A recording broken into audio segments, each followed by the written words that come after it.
It was supposed to be a perfect Christmas dinner. The gleaming turkey at the center of the table, crystal glasses catching the light from the chandelier, pine-scented candles flickering in perfect harmony. The kind of picture-perfect holiday scene people post online to prove their family bonds remain unbroken. Then she said it. My daughter, Emma, her voice sharp enough to silence the room. "You're just pathetic, Dad. Look at you." Before we jump back in, tell us where you're tuning in from, and if this story touches you, make sure you're subscribed, because tomorrow I've saved something extra special for you. The word didn't echo, it landed heavy, final.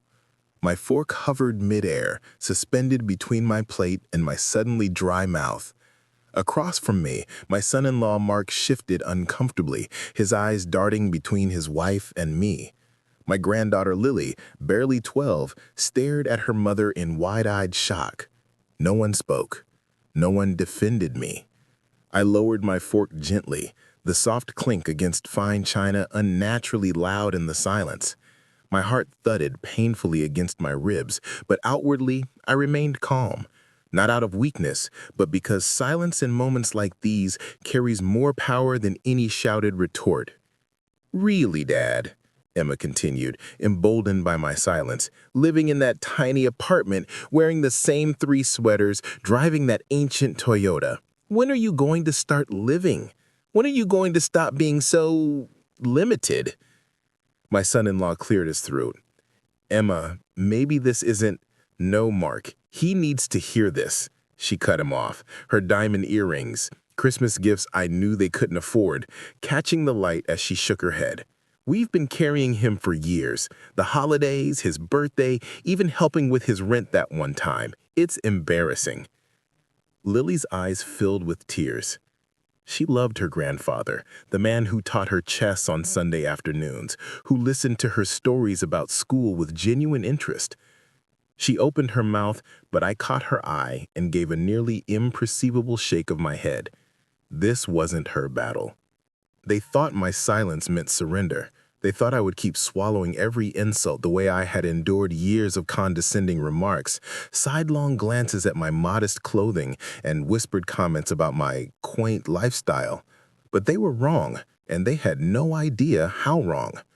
The room fell into uncomfortable stillness, the kind where every sound feels like an intrusion. The gentle scrape of silver against china, the ticking of the antique grandfather clock in the corner, an heirloom Emma had rescued from my apartment, claiming it deserved a proper home. The soft hiss of the fireplace consuming expensive hardwood. I could feel the steady pulse in my temple, measured and calm despite the storm brewing inside. But outwardly, I remained composed, my face betraying nothing, as I took a small sip of water. Preparing and narrating this story took us a lot of time, so if you are enjoying it, subscribe to our channel. It means a lot to us. Now back to the story. Emma shifted in her seat with a satisfied little smile, the kind someone wears when they believe they've won, when they think they've finally said what everyone was thinking.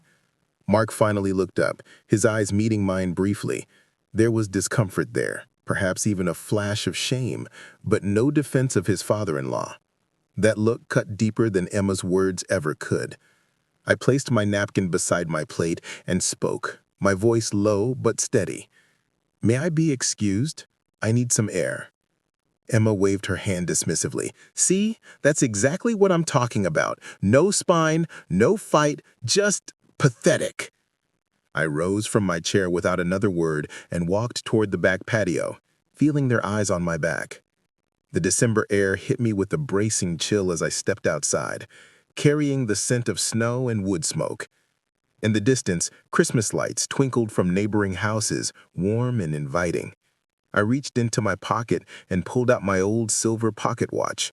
Its surface was scratched from decades of use, but it still kept perfect time, just as it had since my father placed it in my palm on my 18th birthday.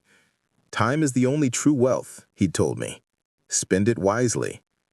I had carried that watch through Vietnam, through the death of my wife, through starting over with nothing but determination and a fierce work ethic.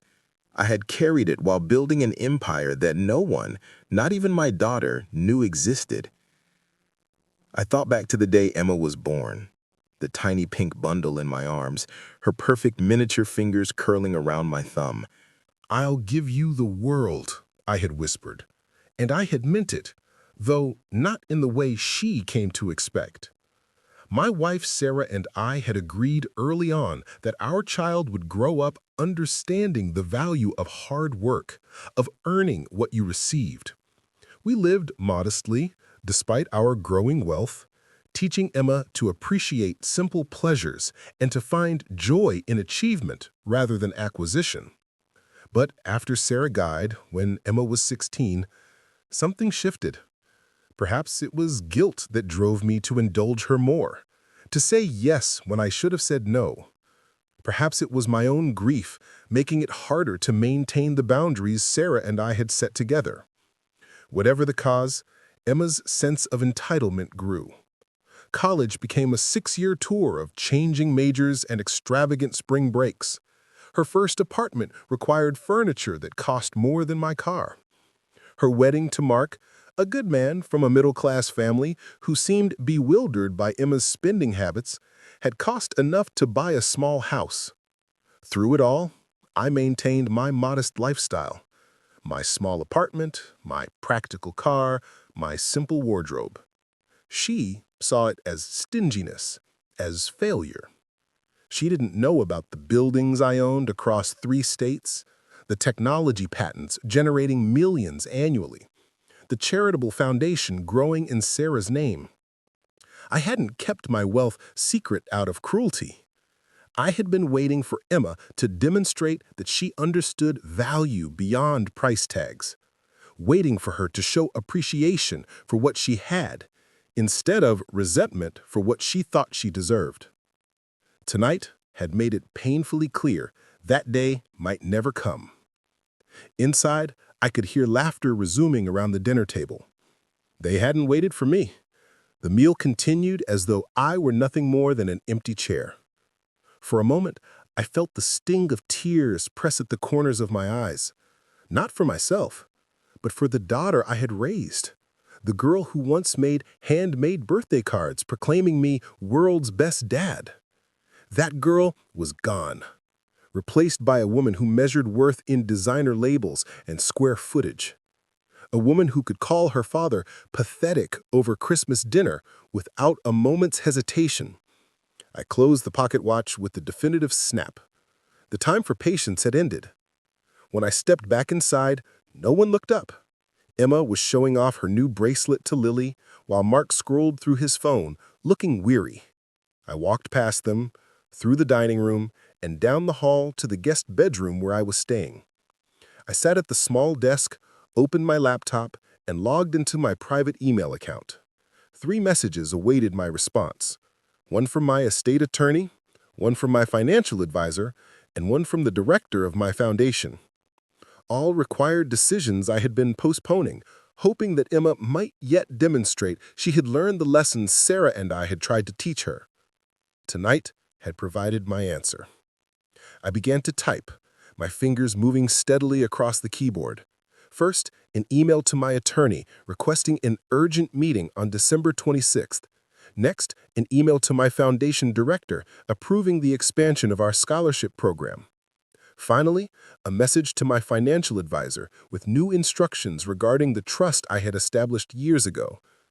The decisions felt heavy, but right, like setting down a burden I had carried for too long. A soft knock at the door interrupted my thoughts. I closed the laptop and turned to find Lily standing in the doorway, her eyes still damp from earlier tears. "Grandpa, are you okay?" Her voice was small, hesitant. I smiled, genuinely touched by her concern. "I'm fine, sweetheart." She twisted the hem of her holiday dress nervously. "Mom shouldn't have said those things. They weren't true." I patted the bed beside me, and she came to sit, leaning her head against my shoulder the way she had since she was tiny. "Sometimes people say things because they're disappointed in their own choices. It doesn't mean those things are true."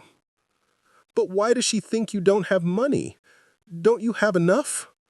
I considered my answer carefully. I have everything I need, Lily, and I've learned that having enough isn't about numbers in a bank account.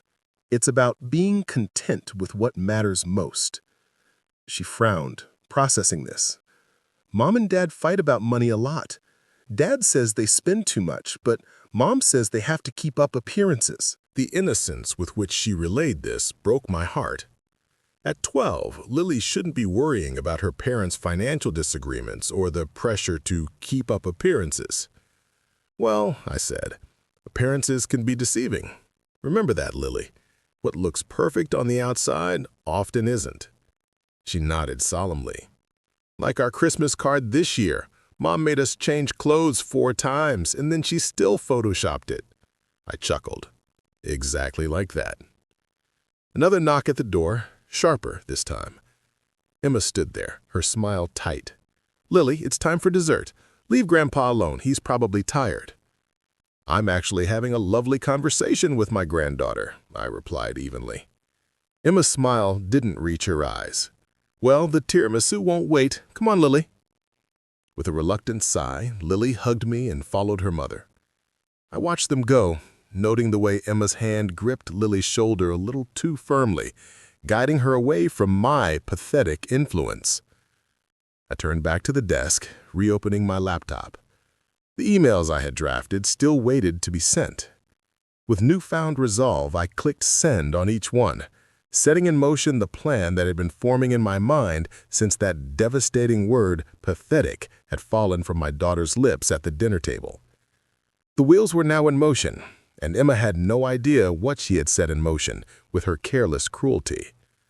By this time tomorrow, my $45 million fortune would be restructured in ways that would ensure it served its proper purpose, not as a bailout for endless extravagance, not as an easy solution to self-created problems, but as a force for good, for growth, and for teaching the values that Emma had forgotten. I closed the laptop with a decisive click and reached once more for the pocket watch. Its steady ticking had accompanied every major decision of my life. Now it would accompany one more. They thought my silence meant surrender. They thought I would keep swallowing every insult, financing every extravagance, enabling every poor choice. But they were wrong, and they would soon discover just how wrong they had been. Tomorrow would mark the beginning of a reckoning long overdue, not out of vengeance, but out of love. The kind of love that chooses hard truth over comfortable delusion. The kind of love my father had shown me and that Sarah and I had tried to show Emma. I slipped the watch back into my pocket and prepared to rejoin the family for dessert. My heart felt lighter than it had in years, unburdened by indecision and false hope. The path ahead was clear now, illuminated by Emma's own words. Pathetic, she had called me. Soon she would learn the true definition of the word. I awoke the next morning to the sound of laughter drifting up from downstairs. The aroma of fresh coffee and cinnamon rolls wafted through the house. Emma's Christmas morning tradition, one of the few she had maintained from her childhood. I lay still for a moment, listening to the muffled voices of my family as they gathered around the tree. My resolve from the night before remained firm. The emails had been sent, the decisions made. Now I needed to navigate this final Christmas morning before everything changed. I dressed carefully in the same modest clothes Emma had mocked, comfortable slacks, a well-worn but impeccably maintained sweater, sensible shoes. The outfit of a man who understood that true value rarely correlates with price tags. As I fastened my watch to my vest pocket, I caught my reflection in the mirror.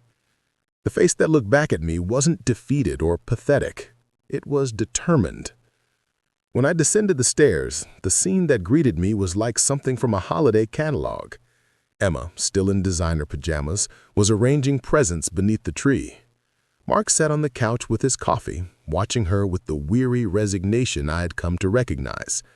Lily was cross-legged on the floor, already examining gift tags with eager fingers. "Merry Christmas," I said, my voice carrying more warmth than I felt. Lily jumped up immediately. "Grandpa, Merry Christmas!" She rests over, wrapping her arms around my waist.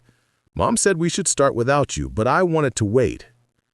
Emma straightened, brushing imaginary dust from her silk pajama pants.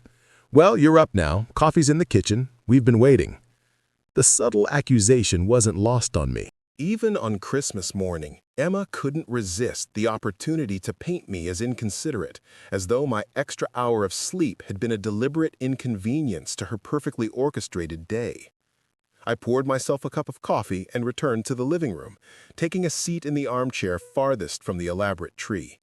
Its branches sagged under the weight of expensive ornaments and designer ribbons, nothing like the homemade decorations and mismatched lights of Emma's childhood Christmases. "Let's begin," Emma announced with practiced enthusiasm. "Lily, you're the youngest, so you go first." The gift opening proceeded with mechanical efficiency. Emma had always been particular about the process. Presents opened in a specific order, wrapping paper folded rather than torn, appropriate gratitude expressed regardless of one's actual feelings about the gift. Today was no different. Lily received an impressive pile of presents: electronics, designer clothes, trendy games, each one more expensive than the last. She expressed polite thanks for each, but I noticed how her eyes truly lit up only when she opened my simple gift, a hand-carved chess set I had commissioned from a local artisan, with pieces designed to represent the fantasy characters from her favorite books. "Grandpa, it's perfect!" she gasped, running her fingers over the intricate details. "Look, Mom, the queen looks just like Ilara from my book." Emma glanced at the set with thinly veiled disappointment. "That's nice, Dad. Very thoughtful. But Lily, wait until you see this one." She handed her daughter a much larger, more elaborately wrapped package. Inside was the latest gaming console, impossible to find in stores and undoubtedly purchased at a markup from a reseller. Lily thanked her mother dutifully, but I noticed the chess set remained in her lap while the expensive electronics were set aside. The pattern continued as Mark opened his gifts, practical items from me, extravagant ones from Emma. When it came to Emma's turn, she made a show of delight over the cashmere scarf I had selected, but I could see the calculation in her eyes as she assessed its value. "And now for Dad," Emma announced, handing me a large, impressively wrapped box. Inside was an expensive leather jacket, far more fashionable than anything in my wardrobe. "To replace that old coat you insist on wearing, this is what successful men your age wear now." "Thank you," I said simply, folding the tissue paper back over the jacket. I had no intention of ever wearing it, but Christmas morning wasn't the time for that conversation. "Aren't you going to try it on?" Emma pressed. I shook my head. "Maybe later." Her smile faltered. "It's Italian leather, Dad. It cost—" "I'm sure it's very fine," I interrupted gently, "but right now I'd like to give you my other gift." Emma's expression brightened immediately. Despite her dismissal of my supposed poverty, she never refused what I offered. "Another gift? You shouldn't have." I reached into my pocket and withdrew a small envelope, handing it to her with steady fingers. "This isn't exactly a Christmas gift. Consider it more of a revelation." Her perfectly shaped eyebrows drew together in confusion as she tore open the envelope.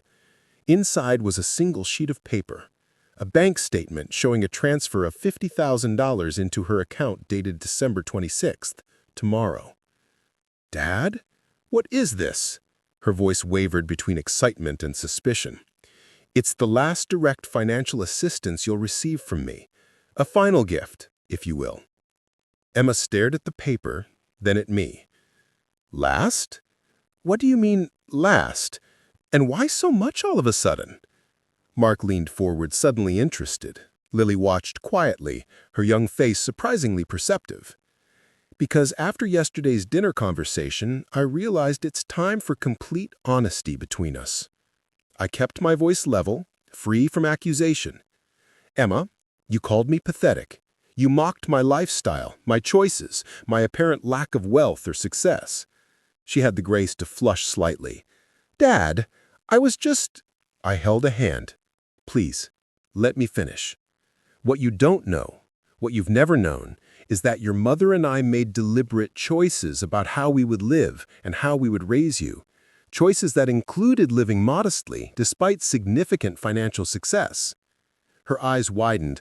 What are you talking about?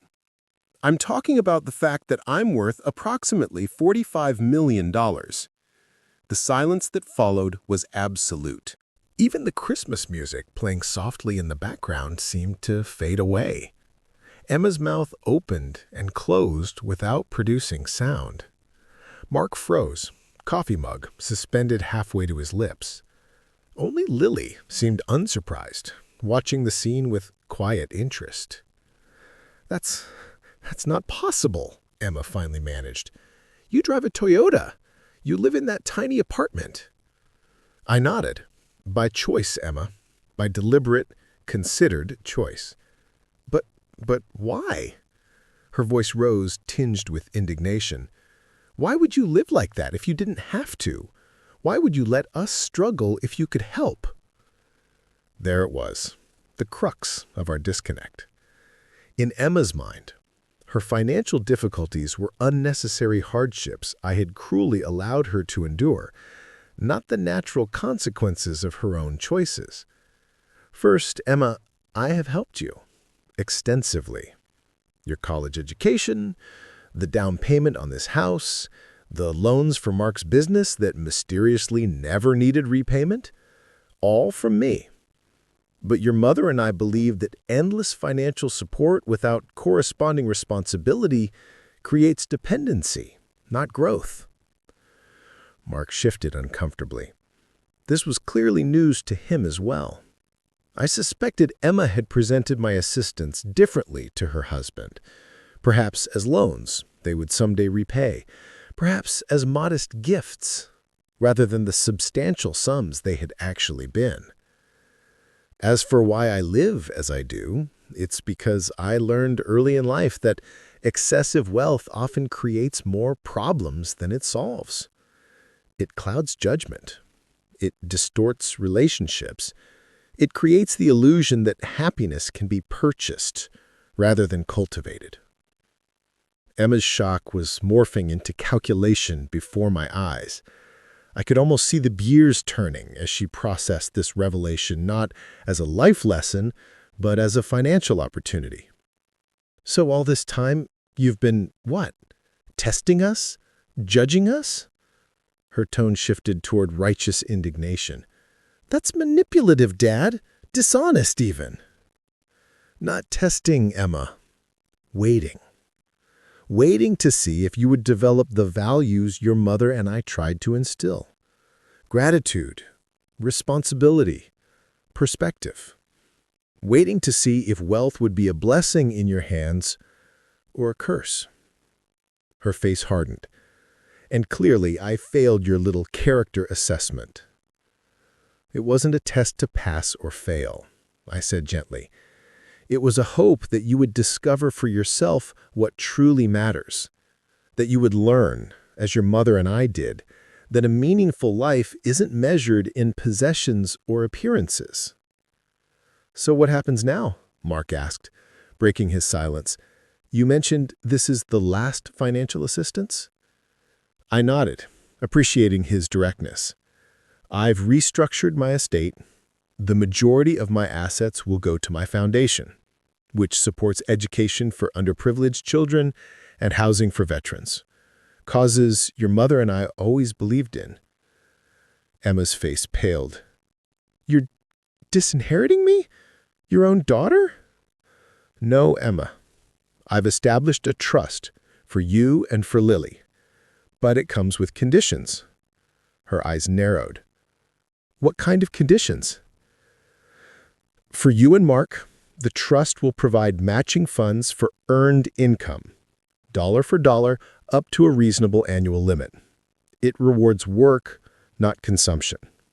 For Lily, it covers education fully, then follows the same matching principle when she enters the workforce.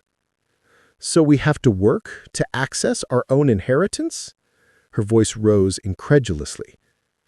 You have to work to access the trust, yes, just as I worked to create this wealth in the first place.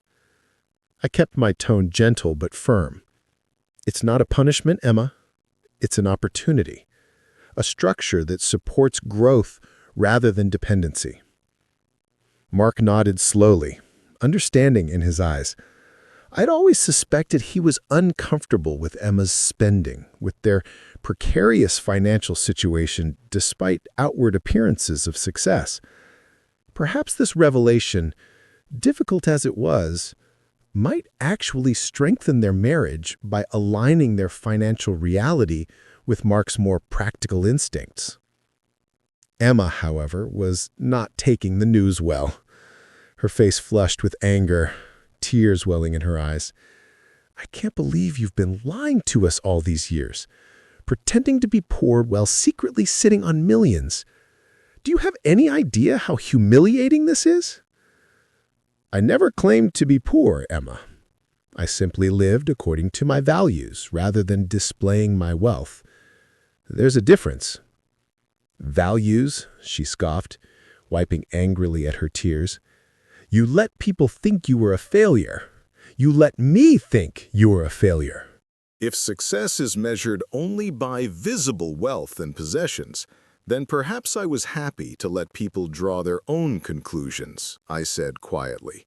But I never considered myself a failure, and it saddens me that you did. Lily, who had been watching this exchange with remarkable composure for a 12-year-old, finally spoke up. I never thought you were a failure, Grandpa. I smiled at her, grateful for her simple honesty. Thank you, sweetheart.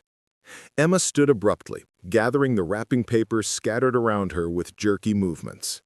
I need some time to process this. Excuse me. She left the room, her back rigid with anger. Mark sighed heavily, running a hand through his hair. I should go check on her. Of course, I nodded. But Mark, before you go, I want you to know that I've always respected your work ethic. This trust structure isn't meant to control your lives. It's meant to support the values I believe will ultimately make all of you happier. He paused, considering this. I understand. And I think maybe you're right. About the values part, at least. Things haven't been balanced for a while now. With that cryptic comment, he followed Emma upstairs. Left alone with Lily, I settled back in my chair, suddenly exhausted despite the early hour. The confrontation had been necessary, but painful nonetheless. Lily moved to sit beside me, her new chess set still clutched in her hands. Are Mom and Dad going to be okay? She asked. They'll be fine, I assured her, hoping it was true. Sometimes adults need time to adjust when things change unexpectedly. She nodded thoughtfully. Mom's upset because she thought you'd just give her all your money someday. The perceptiveness of children never ceased to amaze me. Your mother has certain expectations about how life should work, I said carefully. When those expectations aren't met, it's difficult for her. Like when she wanted the neighbors to think we had a pool being built, but it was really just a big hole because we ran out of money? Lily asked innocently. I stifled a smile at this revelation. It was exactly the kind of appearance over substance choice that concerned me about Emma's values. Something like that, yes. But Lily, I want you to know that no matter what happens with the trust or the money, you are loved. By me, by your parents, by everyone. That's what really matters. She leaned against my shoulder, considering this. I know, Grandpa. I just wish Mom knew it too. So do I, sweetheart. So do I. The remainder of Christmas Day passed in strained politeness. Emma eventually returned downstairs, her eyes red-rimmed but her composure restored. She moved through the traditional Christmas activities, the elaborate lunch, the afternoon board games, the evening movie, with mechanical precision, as though following a script. Mark seemed torn between supporting his wife and processing his own thoughts about my revelation. Several times I caught him watching me with a thoughtful expression, questions clearly forming that he was not yet ready to ask. As for me, I participated in the day's rituals with quiet dignity, neither apologizing for my disclosure nor pressing the issue further. The time for ultimatums had passed. Now was the time for reflection, for all of us. That night, as I prepared for bed in the guest room, a soft knock came at my door. I opened it to find Mark standing there, looking uncertain. "Do you have a minute?" "Of course." I stepped aside to let him enter, closing the door behind him. He paced the small room for a moment before speaking. "Emma has always told me that you refused to help us financially, that we were on our own because you were, well, struggling yourself." I nodded. I suspected as much. "So, all those times when money mysteriously appeared in our account after a particularly rough month, or when creditors suddenly stopped calling?" "Yes," I confirmed. "I've been helping quietly for years. Not enabling extravagance, but preventing true hardship." He sank on the edge of the bed, head in his hands. I knew something didn't add up. Emma's spending. It's been out of control for years, but somehow we've always managed to avoid complete disaster. Mark, I don't tell you this to drive a wedge between you and Emma, but I believe in honesty, and it's time all the cards were on the table. He looked up, his expression troubled. "The trust you mentioned, the matching funds model, that might actually be good for us, for her. Make things real again." "That's my hope," I agreed. Not punishment, but perspective. He nodded slowly. I should get back before she wonders where I am. But thank you for telling the truth, for helping all these years. After he left, I sat by the window, watching the snow begin to fall outside. The first day of reckoning had come and gone. The truth was finally in the open, painful as it was. Tomorrow would bring the meeting with my attorney, the formal signing of documents, the irrevocable changes to my estate plan. But tonight, watching the silent snow transform the world outside, I felt a curious lightness. The burden of pretense had been lifted. The years of waiting, hoping, and quietly intervening were over. What remained was clarity, painful perhaps, but honest. They had called me pathetic. They had dismissed my life as failure. But in the end, it was their values that had failed the test of time, not mine. I touched the pocket watch, feeling its familiar weight in my palm. "Time is the only true wealth," my father had said. How right he had been. And now, perhaps, Emma would finally begin to understand that lesson. Not because I had lectured her, but because reality itself had become her teacher. Tomorrow would bring its own challenges. But tonight, in the quiet of falling snow, I found peace in knowing that at last the silence had been broken. Morning arrived with a clarity I hadn't felt in years. Outside, the Christmas snow had transformed the world into something clean and pristine, a fitting metaphor for the day ahead. Today, I would formalize my decisions, signing documents that would reshape my estate according to the values I held dear. I dressed methodically, selecting my best suit, modest but impeccably tailored for my meeting with Greg, my attorney. As I knotted my tie, I glanced at my reflection. There was strength in the lines of my face, a quiet dignity born of purpose rather than pretense. Downstairs, the house was eerily quiet. Emma and Mark's bedroom door remained firmly closed, though it was nearly 9 o'clock. Only Lily was awake, curled in an armchair with a book, still in her pajamas. "Morning, Grandpa," she said, looking up with a smile. "Mom and Dad are still sleeping." "Or avoiding me," I replied with gentle honesty, seeing no need to shield her from the obvious tension. She nodded, surprisingly mature. "Mom was crying a lot last night. I could hear them talking through the wall." I sat beside her, choosing my words carefully. Sometimes truth is difficult to accept, especially when it contradicts what we've chosen to believe. "Mom told Dad that you betrayed her, but I think she's just mad because she was wrong about you." Children often see with clearer eyes than adults, unobscured by ego or expectation. Perhaps a bit of both, I acknowledged. The truth can feel like betrayal when we've built our lives around assumptions. A door opened upstairs, followed by the sound of footsteps. Moments later, Mark appeared, looking haggard. He nodded at me, then headed straight for the coffee machine. "Big plans today?" he asked after his first sip, his tone carefully neutral. "Meeting with my attorney at 11, I replied, matching his casual approach. "Nothing that should disrupt your day." He nodded again. "Emma might sleep late. She took something to help her rest last night." The implication was clear. My daughter was medicating herself rather than facing reality. I felt a pang of regret, not for my actions, but for the pain they caused. Still, some pain is necessary for growth, a lesson I had learned many times over. "I'll be back this afternoon. Perhaps we can all talk then, when everyone's had time to process."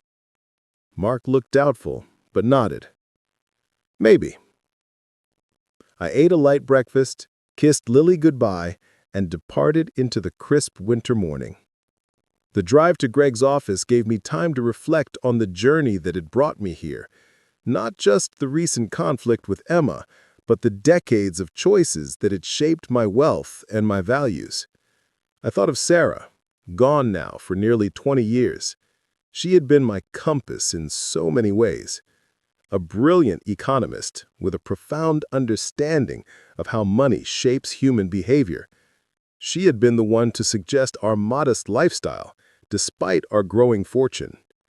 Wealth that is visible becomes a target. Wealth that is invisible becomes a tool. Together, we had built a life rich in meaning rather than opulence. We'd traveled widely, but simply, experienced culture deeply rather than superficially, invested in causes that reflected our values rather than enhanced our status.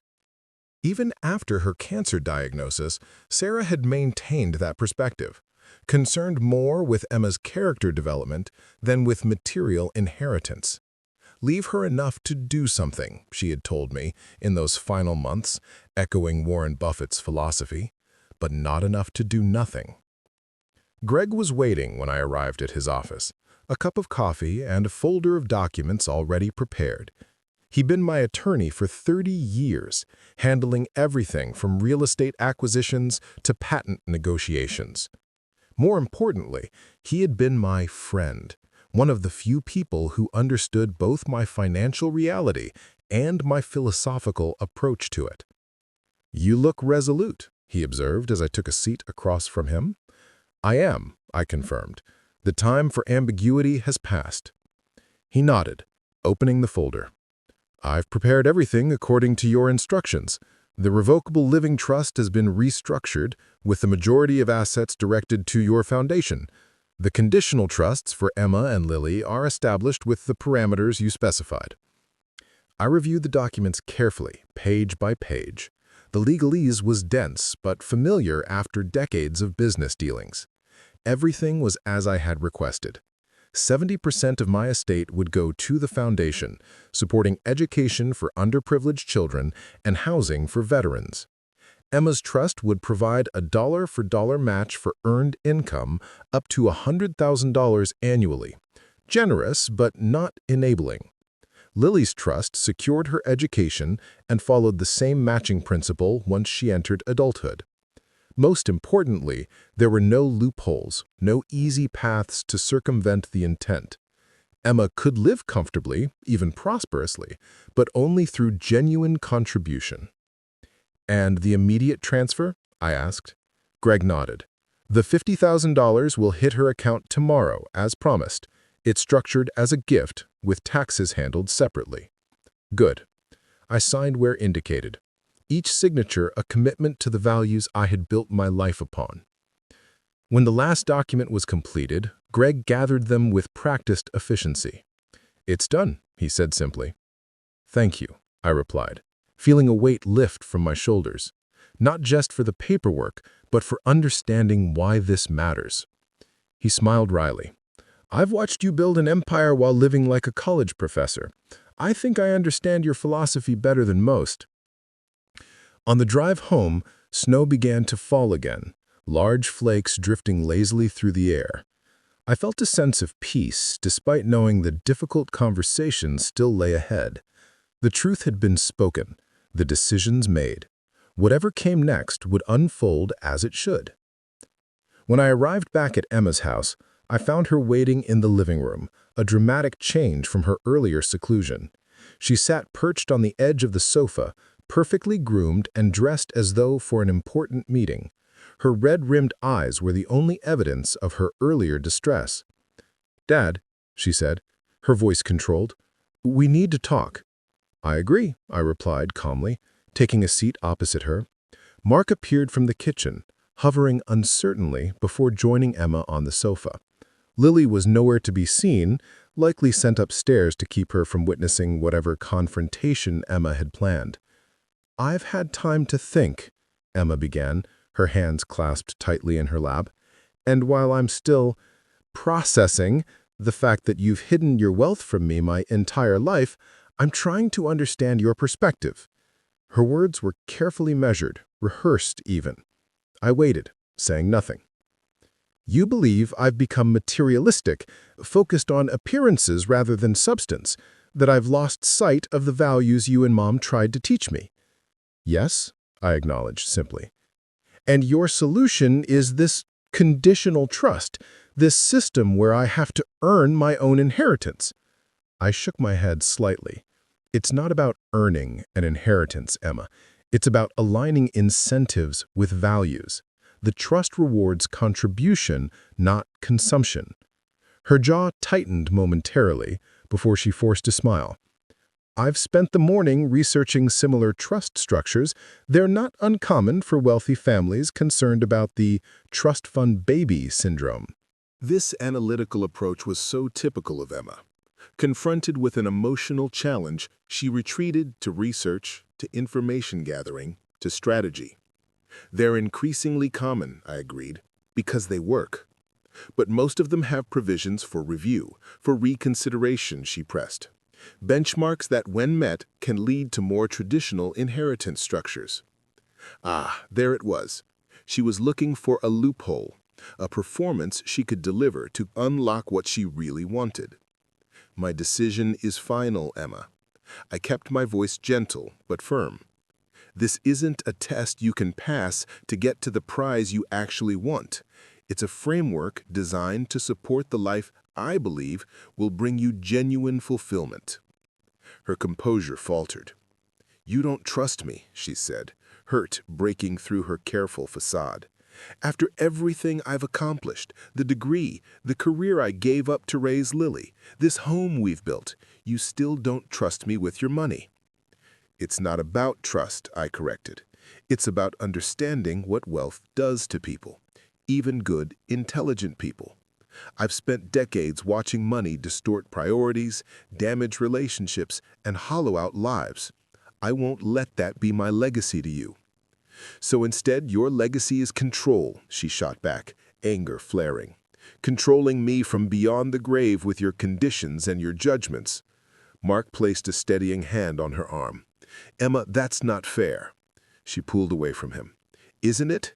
He's sitting on millions while watching us struggle with bills, criticizing our lifestyle while refusing to help unless we live exactly as he thinks we should." "I have helped," I reminded her quietly, "many times, often without your knowledge. The down payment on this house, the loan for Mark's business expansion, the credit card balances that mysteriously got paid when you maxed them out shopping for Lily's birthday 3 years ago." Emma paled. "What are you talking about?" Mark looked at the floor, avoiding her gaze. He had known about some of this assistance, even if Emma hadn't. "I've never let you face true financial hardship, but I've also never enabled the illusion that resources are infinite or that appearances matter more than substance. There's a difference." Emma stood abruptly, pacing the room. "So all this time you've been, what, secretly controlling our finances, watching us struggle just enough to teach us some lesson, but swooping in when it got too difficult, playing God with our lives? I've been a safety net, not a bottomless well. There's a significant difference. And now you're pulling away even that, she said bitterly, replacing it with this system where I have to dance to your tune to access what should rightfully be mine. I sighed. Emma, what exactly do you think you're entitled to? The wealth I created through decades of work, risk, and sacrifice? I'm your daughter, she said, as if that explained everything. Your only child. Yes, you are, which is why I'm ensuring you have security, opportunity, and incentive, not an invitation to waste your life chasing the hollow validation of materialism. This isn't about materialism, she protested. It's about respect, about trusting me to make my own decisions. Like the decision to call your father pathetic at Christmas dinner, to mock the lifestyle choices that allowed me to build this wealth in the first place. She flinched, having no ready answer. Mark finally spoke, his voice measured. Emma, maybe we should take some time to think about this. Your dad has made his decision. Fighting it isn't going to change anything. She rounded on him. So you're taking his side now? After all your complaints about never having enough, about my father being stingy, now you're defending his right to control us? Mark looked genuinely confused. I never said your father was stingy, you did. I just thought he couldn't help us because he didn't have the means. A moment of uncomfortable truth hung between them. Emma had been misrepresenting my financial situation not just to the outside world, but to her own husband. This conversation isn't productive, I said gently. Let's take a step back. The trust is established, the foundation is funded. These decisions have been made not to punish you, but to protect what matters most, your potential for a meaningful life. Emma looked at me, tears filling her eyes despite her attempts to maintain composure. You really believe I'm that shallow, don't you? That without your controls in place, I'd just, shot myself into oblivion? Become some vapid socialite? I believe, I said carefully, that you're at a crossroads. You can continue pursuing external validation through consumption and appearances, or you can rediscover the values that truly create fulfillment. This structure simply removes the temptation to choose the easier but emptier path. And if I refuse, if I contest the trust, challenge the foundation funding? Her tone was challenging, but I could hear the hollow desperation behind it. You won't win, I said simply.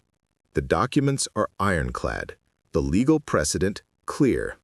You'd waste years and resources fighting a battle that ultimately wouldn't serve you even if you could win it, which you can't.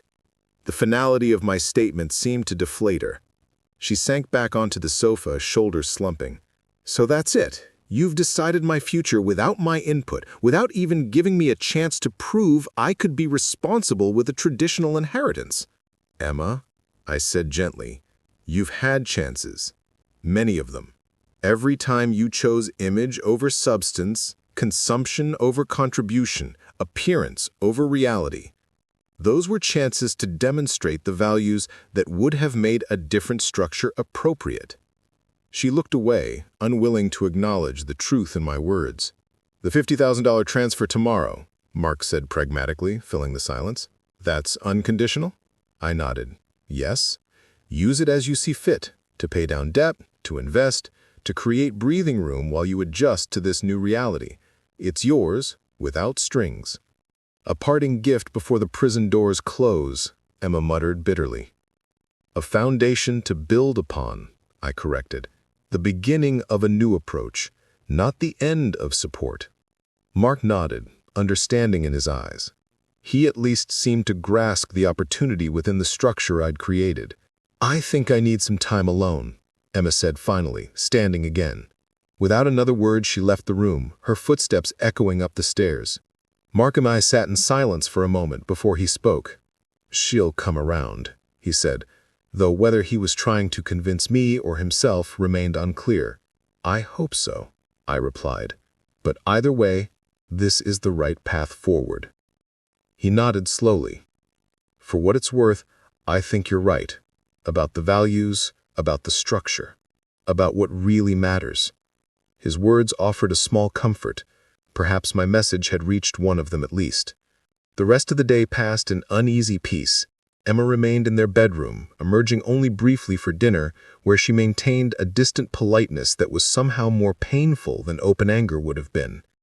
Lily, sensitive to the tension, tried valiantly to fill the silence with stories from school and questions about my plans for the new year. That night, as I prepared for bed, I heard a soft knock at my door. I opened it to find Lily in her pajamas, chess set in hand. "Can we play?" she asked. "I can't sleep with everyone so upset." I welcomed her in and we set up the board on the small desk. As we played, her moves surprisingly strategic for her age, she asked the question I'd been expecting all day. "Why doesn't Mom understand what you're doing?" I captured one of her pawns, considering my answer. "Because sometimes we build our identity around things that don't ultimately satisfy us, like having more than others or appearing successful. When those things are questioned, it feels like we ourselves are being questioned." She nodded, moving her knight to threaten my bishop. "Mom always says appearances matter more than anything. That's why we can't wear the same outfit twice to important things." "And what do you think?" I asked, genuinely curious. She scrunched her face in concentration, both at the chessboard and my question. "I think people who care about that stuff aren't very interesting," she said finally, capturing my bishop with a triumphant smile. I laughed, delighted by both her chess move and her wisdom. "Your grandmother would have agreed with you completely." We played in comfortable silence for a while, the chess pieces moving across the board in a dance of strategy and counter-strategy. Finally, as I moved my queen to checkmate her king, Lily asked one more question. "Will Mom ever be happy with what she has?" I studied my granddaughter's face, seeing in it both Emma's features and Sarah's perceptiveness. "I don't know," I answered honestly. "But my hope is that these changes will create the opportunity for her to find out what truly makes her happy, beyond the things money can buy." Lily nodded, beginning to reset the board. "I hope so too. I like Mom better when she's not worried about what other people think." "As do I agreed, helping her arrange the pieces for a new game that would have to wait until morning. "As do I." The morning after my conversation with Lily brought a change in the atmosphere of the house. It was subtle at first, a shift in the quality of silence, a loosening of the tension that had gripped us all since Christmas dinner. As I descended the stairs, I found Mark in the kitchen, preparing breakfast with a focus that suggested he welcomed the simple, tangible task. "Coffee?" he offered, gesturing to a fresh pot. "Thank you," I accepted, noting the absence of Emma and Lily. "Everyone else still asleep?" "Emma's in the shower," he replied, flipping a pancake with practiced ease. "Lily's picking out clothes for the day. We thought we might visit the Science Museum. They have a special exhibit on space exploration that Lily's been wanting to see." The casual domesticity of the scene struck me as hopeful, a family continuing to function despite the seismic revelations of the past 2 days. "That sounds like an excellent plan," I said, taking a seat at the counter. The Science Museum was always one of Emma's favorite places as a child. Mark nodded, a faint smile crossing his face. "She mentioned that last night. Said you used to take her to the planetarium shows every month." This small acknowledgement of our shared past felt significant, a tiny bridge extending across the chasm that had opened between Emma and me. "We had a ritual. Planetarium show, then ice cream at that little shop around the corner, no matter the weather."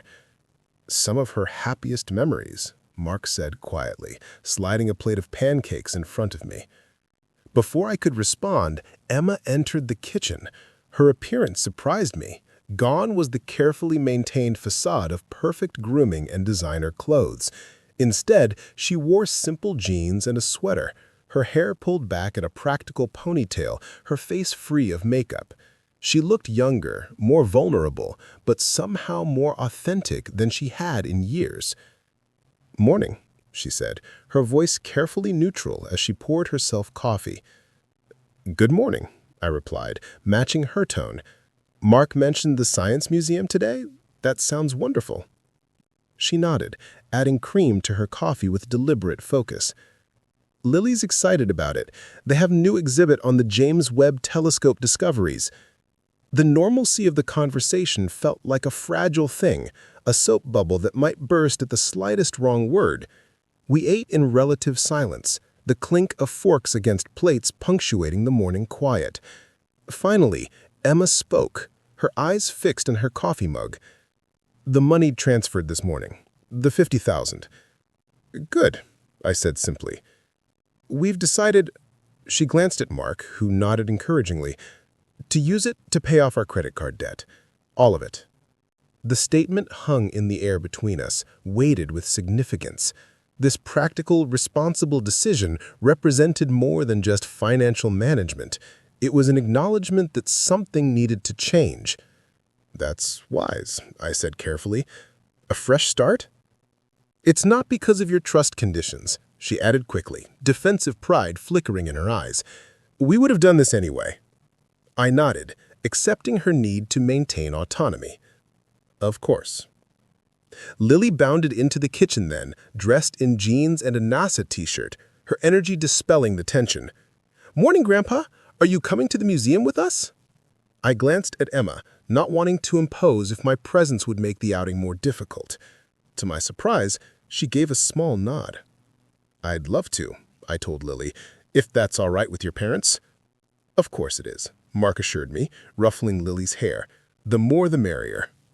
As we prepared to leave, I noticed Emma pausing by the hallway mirror, a habitual spot for her final appearance check before leaving the house.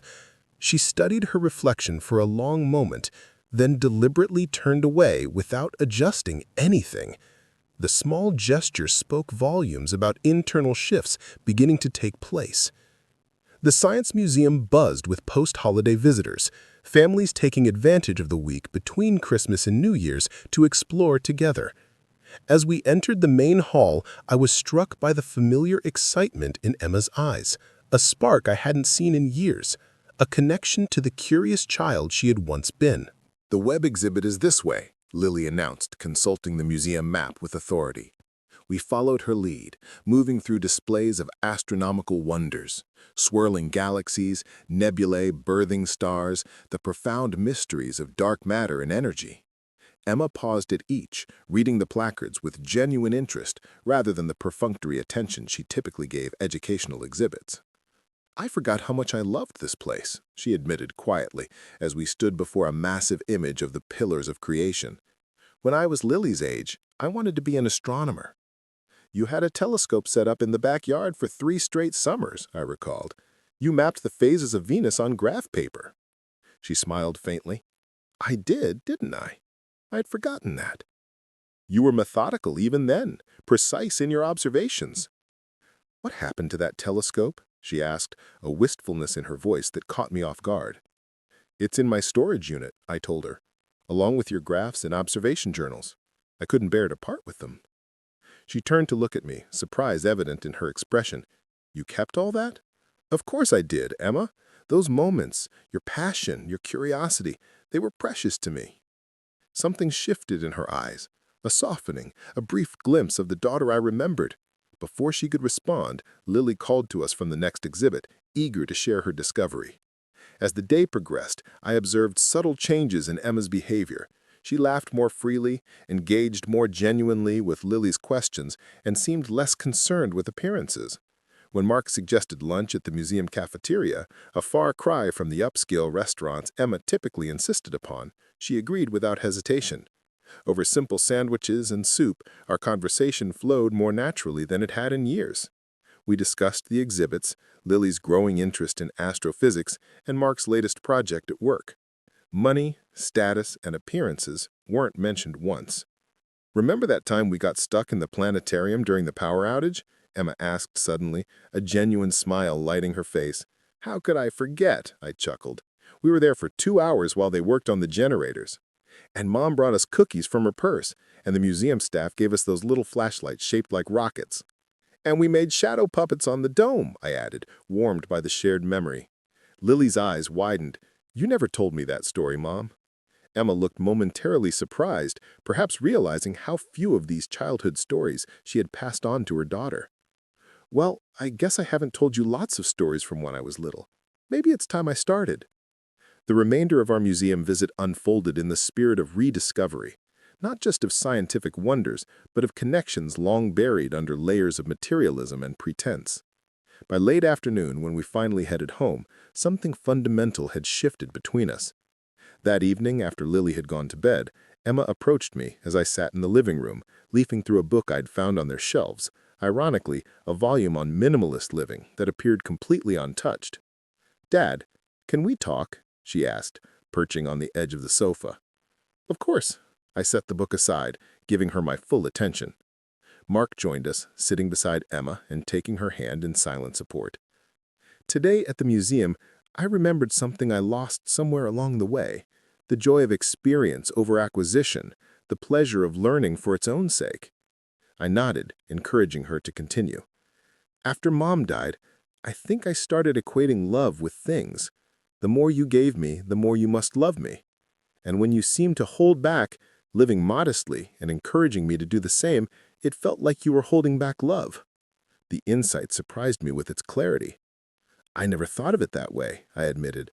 "I believed I was teaching you what Sarah and I valued most: substance over appearance, contribution over consumption. I know that now. Or I'm starting to understand it at least.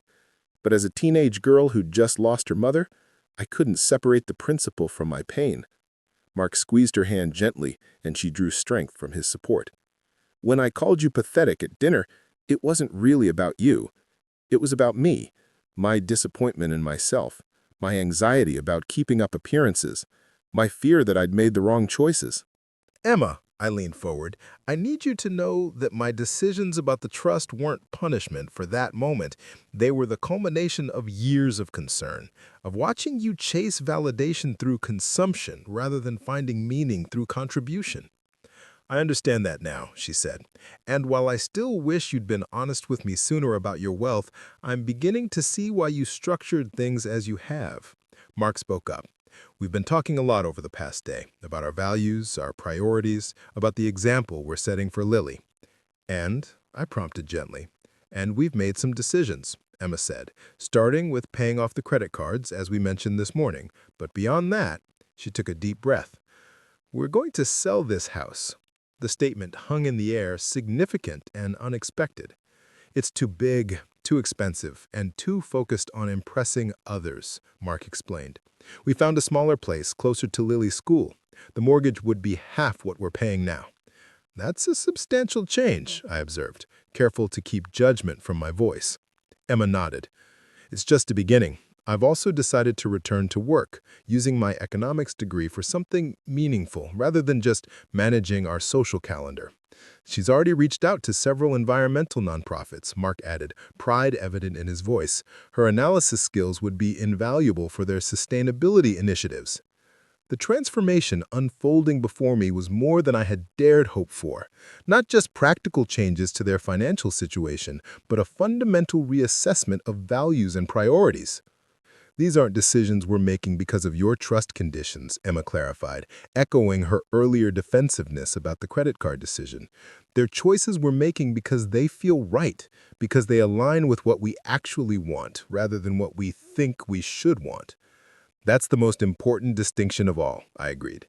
"And it's exactly what the trust was designed to support: your authentic choices, not compliance with my expectations." Emma was quiet for a moment, then asked the question that clearly had been weighing on her mind. "Do you think Mom would be proud of me? Of who I've become?" The vulnerability in her voice transported me back to her adolescence, to moments when she had sought similar reassurance after academic achievements or personal milestones. "Sarah was always proud of you," I said gently, "but I think she would be particularly proud of the reflection and courage you're showing now. Change is never easy, especially when it requires acknowledging that we've been on the wrong path." Tears filled Emma's eyes, but they weren't bitter tears of resentment or hurt. They were healing tears, the kind that mark profound realizations and new beginnings. "I miss her. I wish she could see Lily, see our family." She would love Lily, I assured her, and she would recognize in her the curious, thoughtful spirit you had as a child, the spirit I saw reawakening in you today at the museum. Mark put his arm around Emma as she wiped away tears.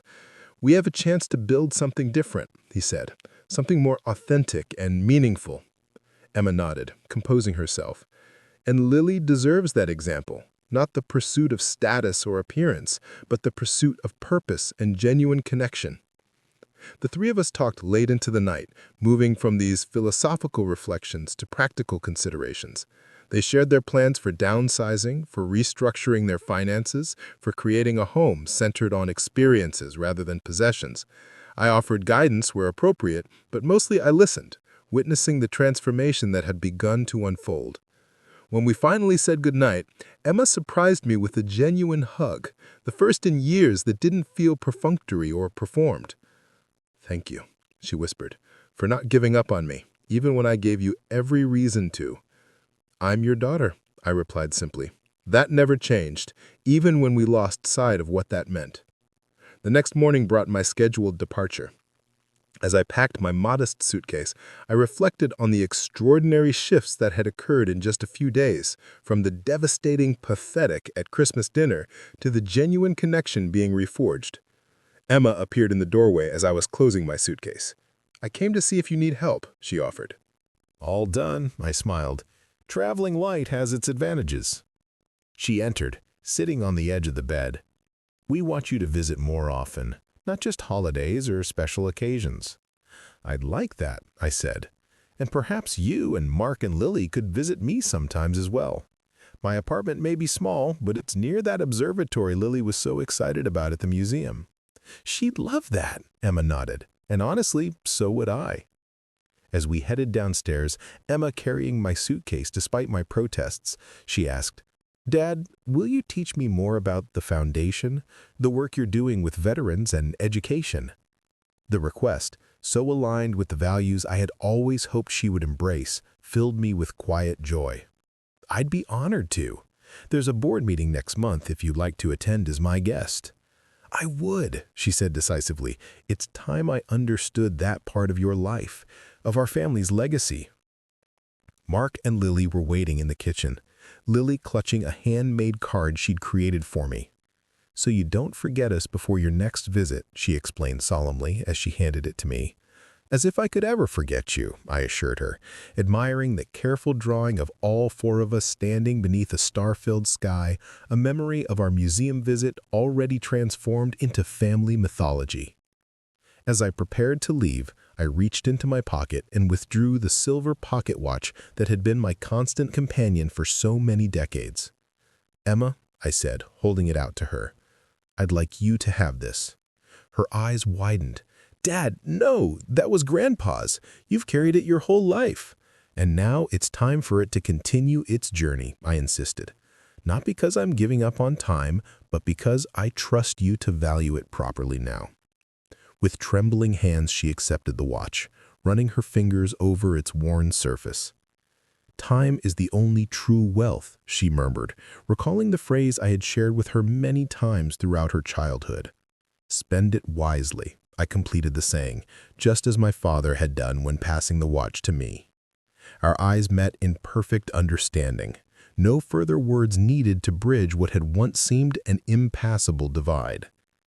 The ride to the airport was filled with comfortable conversation, plans for future visits, and Lily's endless questions about stars, telescopes, and the possibility of life on other planets.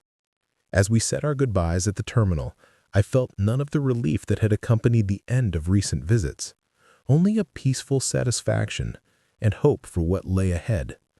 "We'll call when we get home," Emma promised, embracing me one last time. "I'll be waiting," I assured her. As I walked toward the security checkpoint, I glanced back to see them still watching. A family unified rather than fractured, genuine rather than performative. The journey ahead would have its challenges, its setbacks and moments of doubt. Old habits don't dissolve overnight, and new patterns require consistent nurturing to take root. But in that moment, watching them wave with genuine warmth, I knew that the greatest gift I could leave Emma wasn't measured in millions. It was the invitation to discover what truly matters. Connection over acquisition, purpose over prestige, substance over appearance. They had called me pathetic at Christmas dinner, mistaking modesty for weakness and principles for failure. But in the end, it was their values that had been tested and found wanting, not mine. And in that painful revelation lay the opportunity for genuine transformation, not just for Emma, but for all of us. As I boarded my flight, I felt lighter than I had in years. The weight of secrecy had been lifted. The burden of waiting, hoping, and quietly intervening was over. What remained was clarity, painful at first, but ultimately liberating. The future stretched before us now not as a battle of wills or a test of principles, but as an opportunity to rebuild on a foundation of authentic values and genuine connection. And in that possibility lay the true wealth I had always hoped to share with my daughter. A legacy measured not in dollars, but in meaning.